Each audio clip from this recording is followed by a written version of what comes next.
Caitlyn Clark has officially broken sports media.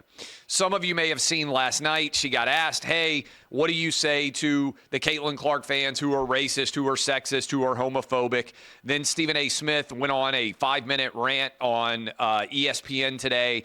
It's continued the craziness, the insanity. She's broken sports media.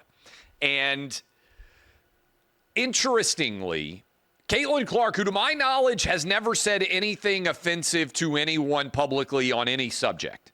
She is always really good at responding to questions, absolute apex level responses, whether it's getting left off the Olympics, whether it's getting fouled unnecessarily. People do things to her, which I think personally are the wrong decision and treat her unfairly, and she takes the high road every single time. And so now the new argument is that all the WNBA players and all the media that covers the WNBA, the new narrative that is taking root is Caitlyn Clark is surrounded by racist, sexist, homophobic fans, and these people are awful, and she needs to denounce them. This is what was demanded to happen last night with sports media questions of Caitlyn Clark. She was asked multiple times. First time she said, hey, I just want to play basketball. That's a very reasonable position. If you want to take aggressive political stands and you are an athlete, I think you should be able to do that, right? You're a citizen just like everybody else. Tell us what you think. People can agree or disagree. But also I'm receptive and responsive to the idea of, hey, I love basketball. I just want to play basketball. I'm not trying to be anything other than a basketball player. That's fine too. So that's the answer Caitlyn Clark tried to give. That wasn't good enough. So the follow-up is, what would you say to all these awful, sexist, homophobic, racist fans of yours? And then Stephen A. Smith followed it up. And you may have seen, I invited Stephen A. on this show. Or I'll go on Stephen A's show. I think the discussion surrounding Caitlyn Clark is broken, and I think there needs to be a more intelligent discussion. I've written long form on it. I would encourage you to go read what I said. But I want to make an analogy here for you that is two parts. One, I think at this point in time, it's fair to say that Caitlyn Clark is for the WNBA what Tiger Woods was for golf. And I made that analogy. I've written about it. There are other analogies you can draw. I've talked about Ronda Rousey. I've talked about Magic Johnson, Larry Bird. There are other individuals out there you can point to from a historic context, U.S. women soccer team. But to me, Caitlyn Clark in what she is doing for the WNBA is akin to what Tiger Woods did back in 1995, 96, 97, whatever year it was, that Tiger officially turned pro and came into PGA. Tiger brought a huge new audience with him. The data reflects that Caitlyn Clark is tripling the audience that the WNBA had beforehand so far this season. By herself, basically tripling the audience. That's not unlike what Tiger Woods did. Now, there was some tension over the way Tiger Woods was received, but overwhelmingly, and I'm old enough to remember it, everybody said Tiger Woods is great for golf. Why did they say that? They said Tiger Woods is bringing a new, younger, more diverse audience to golf, which at that time, and to a certain extent still, is an old white man's game. Average golfer, not going to be 20 years old and minority, even today.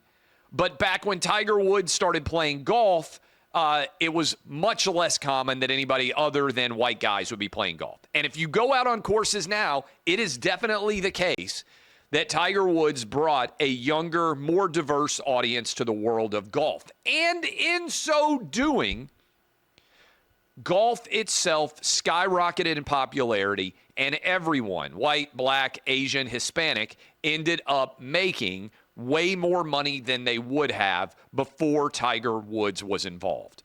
And Tiger brought eyeballs. Way more people watched Tiger Woods if he was in the running of a golf tournament than if Tiger was not in the running of a golf tournament. He brought in a tremendous new audience for golf. Everyone celebrated it. Everyone said, man, this is great. Golf is more dynamic. It's bigger and better than it's ever been before. The rising tide of Tiger Woods lifted all boats. The same thing is true of Caitlyn Clark.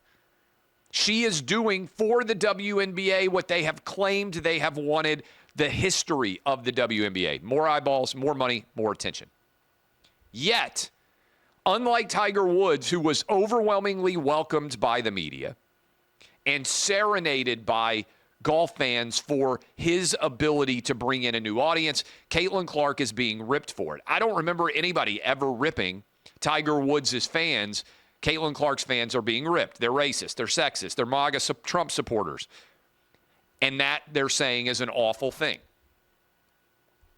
Why the difference? Why, when Tiger Woods came into golf, did the men's golf world overwhelmingly support him, and why did all the media cheer it?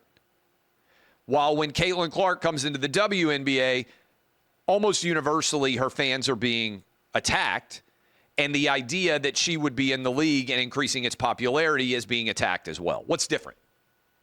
Race and gender. I mean, Tiger Woods, minority man. I'm not aware of any athlete ever treated like Caitlyn Clark when they're growing a sport in the history of men's sports. Not in my life. It hasn't happened. Tiger Woods, also minority. Caitlyn Clark, white woman, getting ripped for bringing new fans to a league which is majority non-white. Tiger Woods, minority, brings new fans into a league that is majority white. I thought diversity, inclusion, and growth was a great thing. What's going on here? Why is Tiger Woods, when he blew up golf bigger than it ever had been, treated as an incredible thing, while Caitlyn Clark, trying to do the same thing for the WNBA, is treated as an awful thing? It's a great question. Tiger Woods also made more money than anybody else. He'd never yet won a title. Now he turned into the greatest golfer of his generation. Maybe Caitlyn Clark is. Maybe she's not.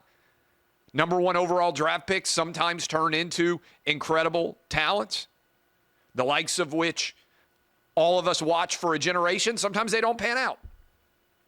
For every number one draft pick that is in getting the Trevor Lawrence $275 million deal, there is also a number one draft pick that's Jamarcus Russell that doesn't end up panning out at all. And lots of people in the middle, right? I'm not saying Trevor Lawrence is Tiger Woods, but he's getting paid like him. Caitlyn Clark is the white, straight girl.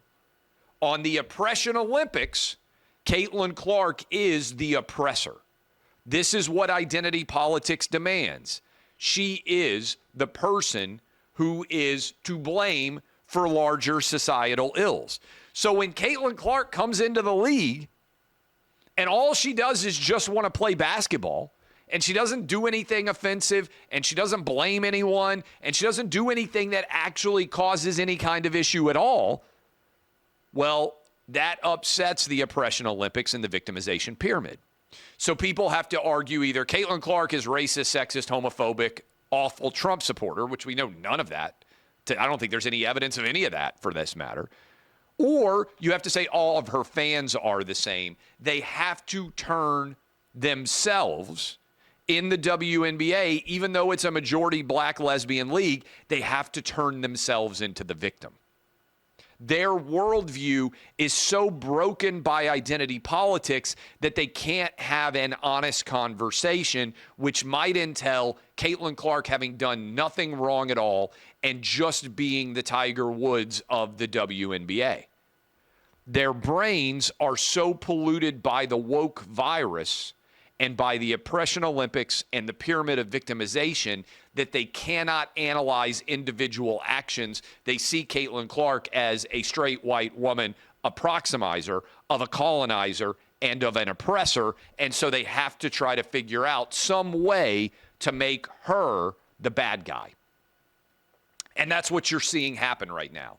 And the reaction to it in the larger non-identity politics draped society is, man, this is crazy. Because most sports fans don't buy in with this craziness. They don't buy into, hey, let's judge an athlete not by his or her performance, but based on their identity. right? We don't sit around and say, oh, who's the best quarterback, at least not if you're an actual sports fan, of a certain race. Like, I don't care. I want the best quarterback. We don't sit around and say, who's the best gay quarterback? Has there ever been? I don't know. I don't care. If you told me, and I've said it for a long time, that a transgender midget would lead my Tennessee Titans to the Super Bowl, I would wear that transgender midget's tiny little jersey with my big fat belly hanging out, and I'd be happy as hell to do it. Because I don't care about anything other than, do you make the team that I root for more likely to win? I think that's true of 99% of sports fans. White, black, Asian, Hispanic, I don't care about anything other than, are you going to make it more likely that my team wins? That's not the story of Caitlyn Clark.